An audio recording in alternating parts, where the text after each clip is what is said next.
1900, 9 out of 10 victims of war were soldiers. Okay? In 2000, 9 out of 10 victims of war are civilians. What accounts for that change? Okay? A lot of it has to do with the technology. And so we're going to look at that one particular technology. We're going to look at the anti-personnel landmine. Okay? I've got a video to show you. It's pretty powerful. And it shows the impact on villages, towns, and kids in particular. And what I'd like you to do is just to jot down what comes to mind. And I would like you, though, to kind of focus in on what the consequences are, long term, beyond just the injury that would be caused by the mines. And we're going to work with those chains of consequences after we see the video.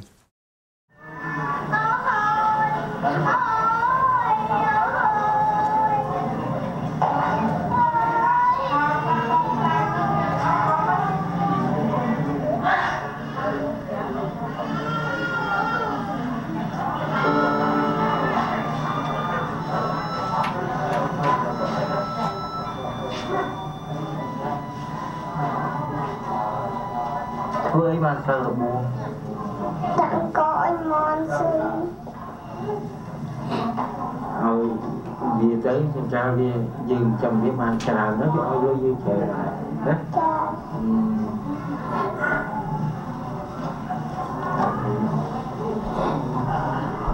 Okay? I'll give you a minute or two to jot things down if you hadn't. Okay, so what I did today is I used the video as a thought provoker, and like we did with the previous, I improvised with the sheet where the kids have a column that jots their observations, their reactions, and their questions. Maybe they don't speak up, and in one case, not one kid spoke up after the video. They had things in writing. They didn't speak about it. It was kind of a tough topic. I'll have a chance to see that later. So that's my technique. Again, videos straight out of EHL, and talking about things that the order of events that we did today is from the recommended lesson plan. The first thing I'd like you to look at is the map of where are these mines, and where are these mines a problem.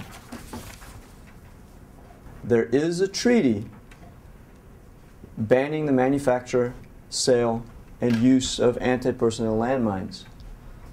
It's called the Ottawa Treaty, commonly, and we'll get to that. Not every country in the world has signed it, and that might be something to take a look at to see whether or not your country has, in which case, then we only need to deal with the consequences, where prevention is already starting to take place. It's a question of dealing with what's in the ground now.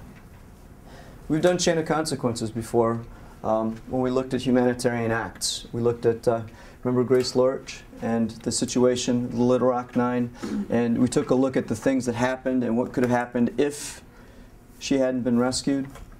Okay, or as Elizabeth Eckford was rescued by Grace Lorch. Okay, we're going to kind of do that now with the landmines to see if you can find places where a plan might kind of impact and kind of break the chain. So you got the war ends. As a consequence of that, perhaps you had some refugees left their homes where fighting was taking place, and now they come back. All right? So you have villagers return home. Okay. But because the war had been fought, landmines were used as a part of the tactics, as part of the strategy to deny that to the enemy or to defend a particular area.